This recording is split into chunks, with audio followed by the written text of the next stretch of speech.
बहुत खुशी की बात है कि आज आदरणीय प्रधानमंत्री श्री नरेंद्र मोदी जी के द्वारा वीडियो कॉन्फ्रेंसिंग के माध्यम से जीविका निधि का शुभारंभ किया जा रहा है। इस अवसर पर आदरणीय प्रधानमंत्री जी का स्वागत एवं अभिनंदन करता हूं।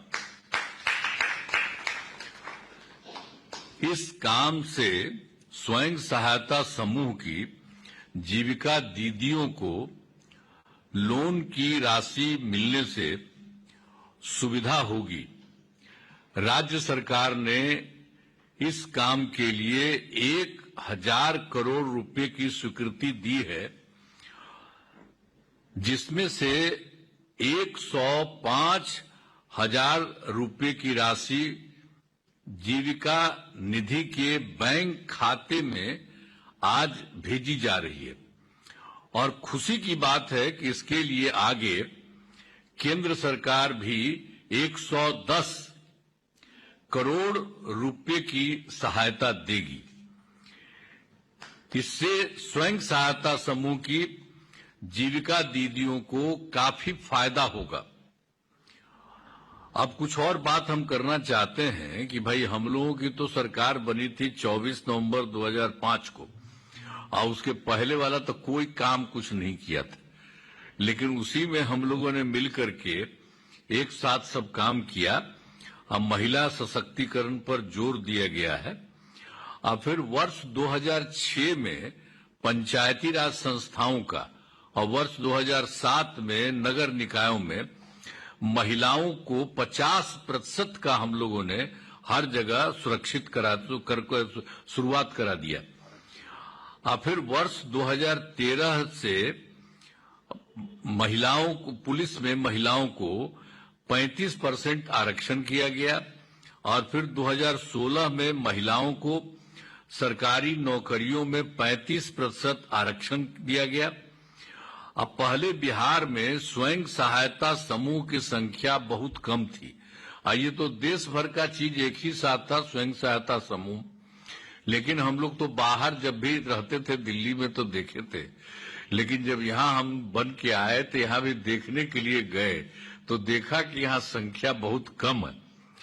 तो उसी स्थिति में हम लोगों ने उसको देखते हुए स्वयं सहायता समूह की संख्या जो कम थी, तो 2006 में ही विश्व बैंक से कर्ज लेकर राज्य में स्वयं सहायता समूह का गठन किया गया, आज जिसे हम लोगों ने नाम भी दिया जीविका।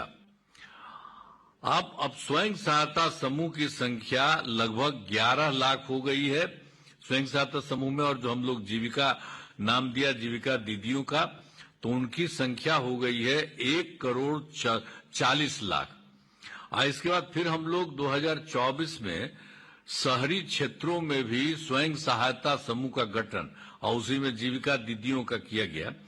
तो उसके लिए जो काम शुरू किया गया है, तो अभी तो कुल मिलाकर के जो स्वयं सहायता समूह की संख्या 37,000 हो गई है, और जिसमें जीविका दीदियों की संख्या हो गई है 3,85,000 हो गई है।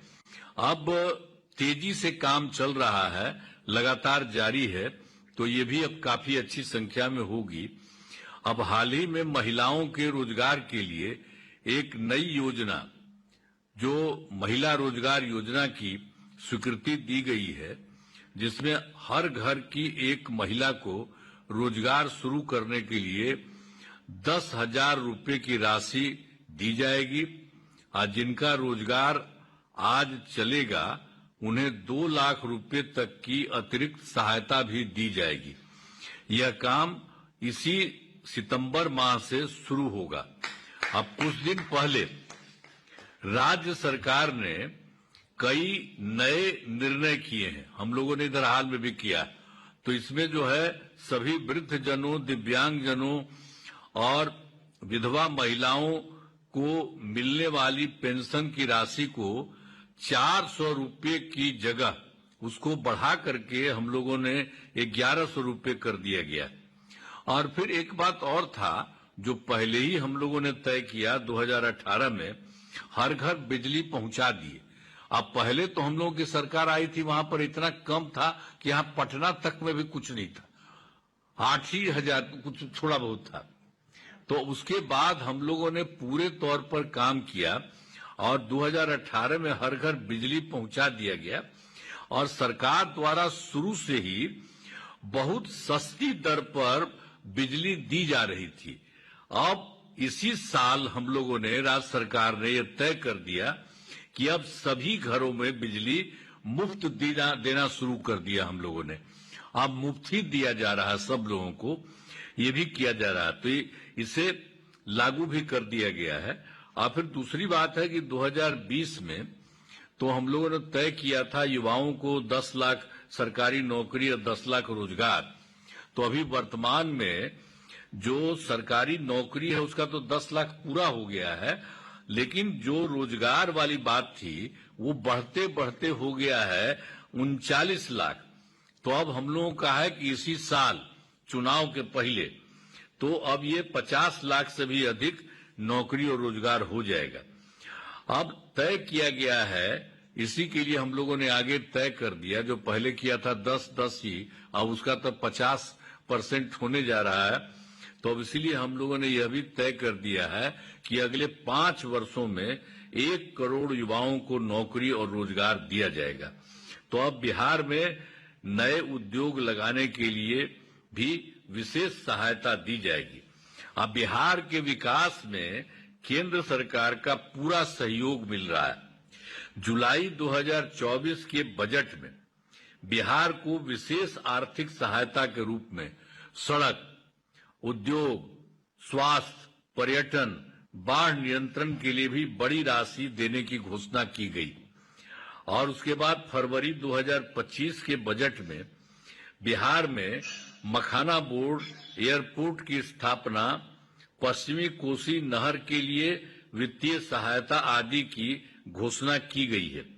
और इस वर्ष खेलो इंडिया यूथ गेम्स के आयोजन का, वो अलग कुछ राज्यों में था, अब बिहार के लिए भी कर दिया गया। केंद्र सरकार ने आयोजन का जिम्मा अब बिहार को मिला, जो गौरव की बात है। तो आदरणीय प्रधानमंत्री जी इन दिनों कई बार बिहार आए और विकास के कई कार्यों का उद्घाटन किया और शिलान्यास किया है। तो हम सब कामों के लिए आदरणीय प्रधानमंत्री श्री नरेंद्र मोदी जी का नमन करते हैं और इस कार्यक्रम के लिए आदरणीय प्रधानमंत्री श्री नरेंद्र मोदी जी का पुनः अभिनंदन करते हैं। और आपने इसके बारे में जो आज सोच लिया है जीविका दीदियों को मदद करने के लिए, ये बहुत बड़ी बात है। अब इसके बाद आप कीजिएगा तो और खुशी की बात है। और हम लोग तो पहले से कर ही रहे थे, और जब आप कर दीजिएगा तो समझ लीजिए यहाँ की सभी महिलाएं हैं तो इसको इतना फायदा होगा। इसके लिए हम आपका नमन करते हैं। बहुत बड़ी बात आपने किया। बहुत बहुत धन्यवाद।